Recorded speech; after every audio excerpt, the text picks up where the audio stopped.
खरं तर मजदूर संस्थांचा आणि माझा एक वेगळा असा संबंध आहे आणि तो संबंध मी याला मगाशी सांगण्याचा प्रयत्न करत होतो. सर्व लोकप्रतिनिधींचा तसा मजदूर संस्थांशी हा संबंध येत असतो आणि विकास कामांच्या दृष्टिकोनातून नेहमीच हे बोलणं होत असतं. परंतु एक की जसं प्रवीण दरेकरांनी सांगितलं की बाळासाहेबांचा एका जवळच्या व्यक्तीला ज्यांनी मजदूर संस्था त्यावेळेच्या काळात दिली, तसा एक माझा जवळचा मित्र जो लालबागमध्ये राहतो, बाबू आंबेडकर, बाबूला ही तुम्ही त्यावेळेच्या काळात दिलं आणि सन्नी ज्या वेळेला निवडणुकीला उभा होतास त्यावेळेला मी तुझ्याच बिल्डिंग मध्ये तुला मदत करत होतो. म्हणजे मी यासाठी सांगितलं, बाकीचे इथून सांगितलं ते जरासं वेगळं होतं. त्यामुळे एक वेगळे संबंध या सगळ्या विषयाशी आहेत. या सगळ्यांचा ज्यावेळेला उगम लालबागमध्ये होत होता त्यावेळेला त्या नाक्यावरती उभा राहणारा एक मित्र म्हणून अनेकांशी असणारे त्यावेळेचे माझे असणारे ऋणानुबंध होते. त्यामुळे ही चळवळ अत्यंत जवळून पाहिली. या चळवळीतून तयार झालेले त्यावेळेचे सर्व कार्यकर्ते आणि कार्यकर्त्यांना मिळालेलं पाठबळ हेही मी फार जवळून पाहिलंय. आणि ज्यावेळेला खरं तर आपल्याला सर्वांना माहीत आहे की ज्यावेळेला आपल्याकडे संधी असते त्यावेळेलाच आपण त्या संधीचा योग्य प्रकारे फायदा घेणं गरजेचं असतं.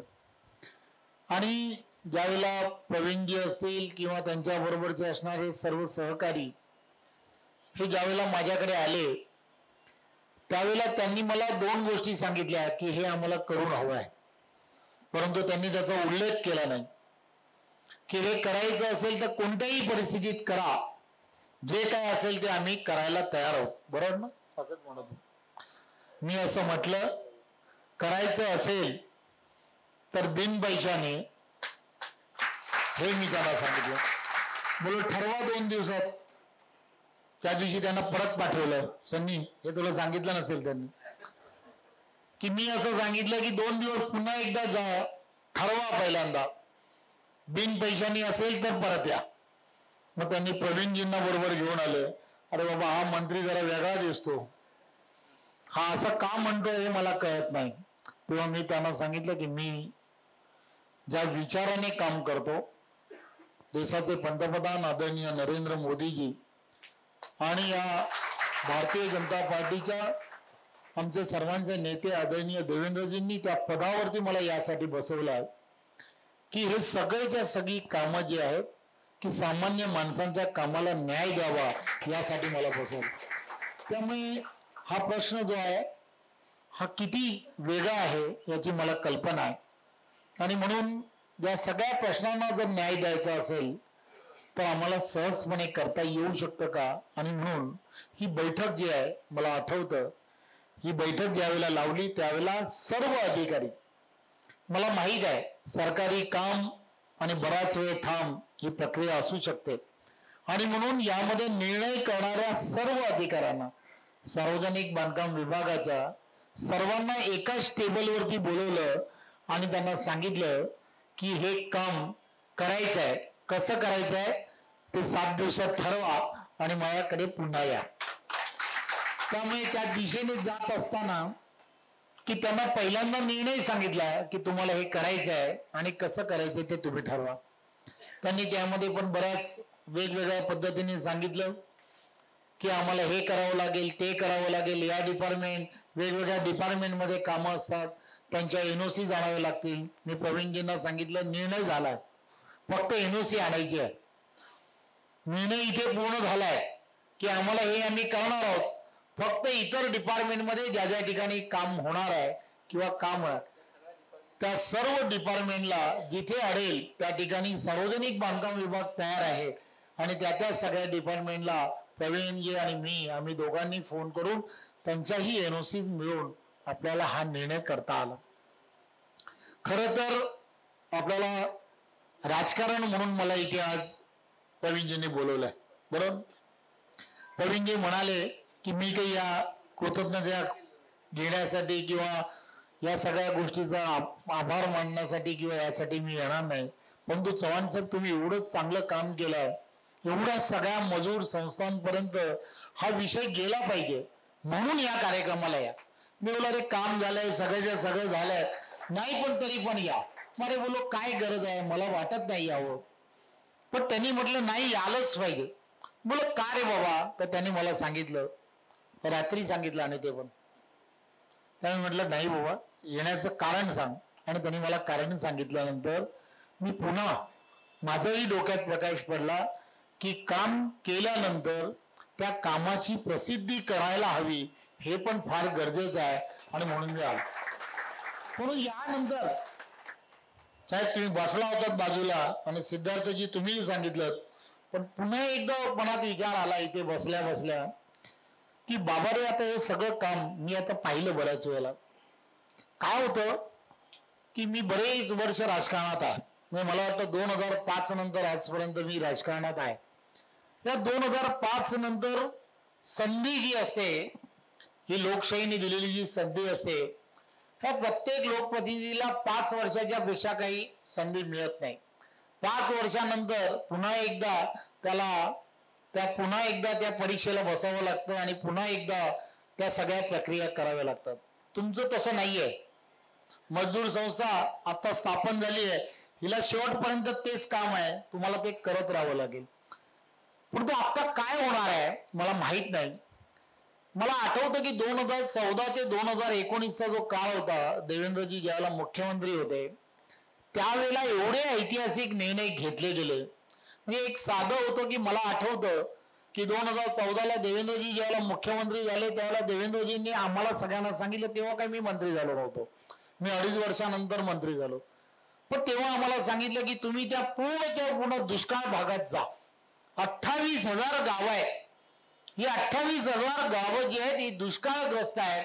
या गावामध्ये दुष्काळापासून त्यांना मुक्त जर करायचं असेल तर त्या ठिकाणच्या लोकांशी जाऊन बोला, या सगळ्यांशी बोला, नक्की काय करावं लागेल ते समजा. तिथून आम्ही सगळेजण सोल्युशन घेऊन आलो की तिकडचे असणारे जे ओळ आहेत, नद्या आहेत, यांना सगळ्यांमध्ये गाळ मोठ्या प्रमाणात आहे, तो गाळ काढावा लागेल, हे करावं लागेल, ते करावं लागेल, अनेक गोष्टी आम्ही आणल्या. आणि तेव्हा आल्यानंतर देवेंद्रजींनी सांगितले की तुम्ही स्वतः पुन्हा जा, लोकांना घेऊन जा, लोकवर्गणीतून करा, मला जे जमेल ते सरकार म्हणून करू आणि येणाऱ्या काळात 1 वर्षात आपण हा बदल करण्याचा प्रयत्न करू. एक योजना आणली देवेंद्रजींनी. आणलेली योजना सर्व NGOशी बोलले, सर्वांना सांगितलं की लोकवर्गणीतून करा, CSR फंडातून करा आणि जलयुक्त शिवार सारखी योजना आणली. संपूर्ण महाराष्ट्रामध्ये आणि देशभरामध्ये ही योजना एवढी मोठी झाली कारण 28,000 गावांमधल्या दुष्काळाला एक उत्तर जे होतं ती योजना होती. काय झालं, 5 वर्ष जशी संपली, 2019 जसं आलं, नवीन सरकार आलं. नवीन सरकारने काय केलं तर नवीन सरकारने पूर्ण योजना ज्या आहेत त्या योजनेला काय केलं मला माहित नाही, जरा जोरात सांगा. काट बंद केली, काट नाही मारली, बंद करून टाकली. आता हे चांगलं केलं का वाईट केलं? हो जोरात तर बोला. वाईट झालं. असंच आहे.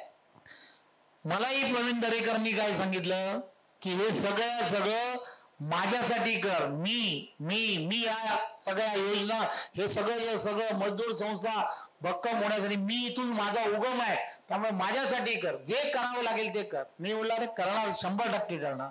आता पुन्हा एकदा वेळ आली, मी तर केलं, एवढे मला आता परत दिलंय करण्यासाठी. वाचलं थोडस मी याच्यामधलं. मी जे केलंय प्रवीणजी, हे टिकवायला कोणाला पाहिजे? पुन्हा जर आले ते कमनशिबीचा काय करालो मला माहित नाही. कुठेतरी त्यांच्या पक्षाचा पण माणूस आहे.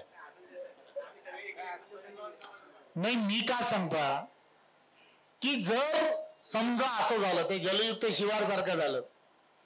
हे मजदूर संस्थांच्या संदर्भामध्ये मी आहे तोपर्यंत हे सगळं आहे, बरोबर.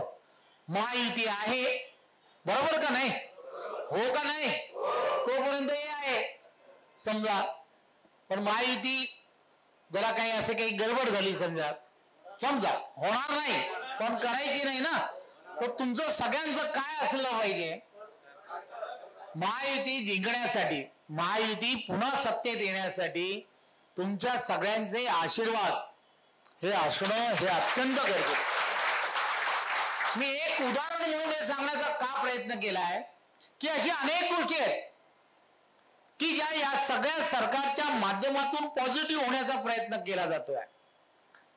प्रत्येक मुलगी, प्रत्येक बहीण, या सगळ्यांना मिळालेली प्रत्येक योजना, मी एक उदाहरण म्हणून अजून एक सांगतो की मी स्वतः अनुभवलेल्या काही गोष्टी आहेत. थोडासा काय होतं की इन्फ्रास्ट्रक्चर मध्ये काम तुम्ही सगळेजण करताय. या इन्फ्रास्ट्रक्चरला सर्व ठिकाणी कधी भेटला तर याच सरकारमध्ये भेटला. जो गेल्या वेळेचं 2.5 वर्षाचं सरकार होतं ना, त्यांच्याकडेच भेटला. त्याचं कारण काय, तर केंद्र आणि राज्य यांचा एक समान हिस्सा असतो. केंद्र आणि राज्य यांनी ठरवलेल्या हिश्श्याप्रमाणे काम करायचं असतं. या सगळ्यांनी काय केलं की केंद्रातले पैसे आले तरी आम्ही काही राज्यातले पैसे देणार नाहीत. सर्व योजना इन्फ्रास्ट्रक्चरच्या या बंद ज्या पडल्या, या बंद पडण्याचं काम कोणी केलं असेल तर ते या सरकारने केलं, हे आपण सर्वांनी लक्षात घ्या. एक विचाराचं सरकार असणं गरजेचं आहे. एक विचाराचं याचा अर्थ काय, तर आपल्याकडची असणारी ही जी सिस्टीम आहे, ही सिस्टीम जी आहे, त्या सिस्टीम मध्ये केंद्र आणि राज्य याच्यावरती अवलंबून असणाऱ्या स्थानिक स्वराज्य संस्था असतात. तुम्ही आणि आम्ही सर्वजण जे अवलंबून आहोत ते केंद्र आणि राज्याच्या असणाऱ्या पूर्णच्या पूर्ण राजकारणावरती अवलंबून असणारी ही सगळी परिस्थिती असू शकते. त्यामुळे एक गोष्ट लक्षात घेतली पाहिजे की येणारा काळ जो आहे, हा काळ हा असाच सुगीचा ठेवणं. दर दिवशी दिवाळी पाहिजे की नको, काय सर, तेव्हा असं म्हटलं काय पाहिजे, या व्यासपीठाने, ऑल पार्टी व्यासपीठाने म्हटलं पाहिजे की दिवाळी हे आमच्या घरी असली पाहिजे ना. बाकी काय ना, कसं असतं कधी कधी काय माहिती का, राजकारणासाठी बोललंच पाहिजे. राजकारणासाठी का बोलू नये, विरोधी पक्ष हा जिवंत राहिला पाहिजे, कारण हा लोकशाहीचा असणारा एक मोठा आधार आहे. आम्ही जर चुकलो तर आमच्या बद्दल बोललंच पाहिजे, याबद्दल काहीच शंका नाही. परंतु काम करणाऱ्याला संधी देणं हे लोकशाहीचं असणारं सर्वात मोठं महत्वाचं काम आहे. मतदानाचा अधिकार जो आहे ना, हा मतदानाचा अधिकार जो आहे तो चुकीच्या पद्धतीने जर गेला तर त्याचा परिणाम काय असू शकतो तो लक्षात घेतला पाहिजे. कुठेतरी चुकीच्या पद्धतीने काही माणसं जर काहीतरी बोलत राहिली तर ते कुठेतरी तुम्हाला, आम्हाला सर्वांना आणि पुढच्या पिढीसाठी अत्यंत घातक आहे. त्यामुळे तुम्हाला, आम्हाला सर्वांना जे आपण म्हणतो की लोकशाही जसं म्हटलं जातं तसंच इन्फ्रास्ट्रक्चर किंवा या सगळ्याचा गाभा जो आहे तो मजूर आहे. आणि हा मजूर जर टिकला पाहिजे असं जेव्हा तुम्हाला, आम्हाला सर्वांना वाटतं, त्यावेळेला काय असलं पाहिजे, तर जी आपली असणारी आर्थिक घडी आहे, देशाची आर्थिक घडी किंवा देशाच्या आर्थिक घडीमध्ये जी वाढ होणं हे गरजेचं आहे. राज्याच्या आर्थिक घडीमध्ये वाढ होणं गरजेचं आहे आणि त्याबद्दल विजनरी नेतृत्व असणं ही गरजेचं आहे. विजनरी नेतृत्व याचा अर्थ काय, तर देशाचे पंतप्रधान आदरणीय नरेंद्र मोदीजी आणि महाराष्ट्रामध्ये देवेंद्रजींसारखं जे नेतृत्व की जे विचार करतं की महाराष्ट्रामध्ये सुद्धा 2030च्या हा जो काळ आहे, 2030 पर्यंत तुम्हाला, आम्हाला सर्वांना आपली आर्थिक घडी जी आहे ती 3 ट्रिलियन पर्यंत जर न्यायची असेल तर तुमचं त्यामधलं योगदान हे सर्वात मोठं आहे. आणि म्हणून हा येणारा काळ जो आहे, ही येणारी काही काळ म्हणजे येणारा नोव्हेंबरच हे सर्व ठरवणार आहे. हा नोव्हेंबर महिना जो आहे हाच आपल्याला सर्वच्या सर्व ठरवणार आहे. आणि माझी आपणा सर्वांना विनंती आहे की आपण सर्व इथे असणारे सर्वजण आणि महाराष्ट्रातील असणाऱ्या प्रत्येक जणांपर्यंत हा मेसेज जाणं अत्यंत गरजेचं आहे. या संस्थांचे असणारे प्रत्येक विषय येणाऱ्या काळामध्ये सुद्धा असेच पुढच्या काळामध्ये सुद्धा टिकून जर ठेवायचे असतील तर तुम्हाला आम्हाला सर्वांना येणाऱ्या काळामध्ये महायुतीला आशीर्वाद देणं, महायुतीतलाच आशीर्वाद देणं हे गरजेचं आहे असं मला वाटतं. आज कॅबिनेट सोडून येण्याचं कारण फक्त एवढं होतं की आपल्या सर्वांचा आशीर्वाद महायुतीच्या पाठीशी आपण खंबीरपणे ठेवा, एवढीच आपण सर्वांना विनंती करतो आणि थांबतो. जय हिंद, जय महाराष्ट्र. धन्यवाद साहेब.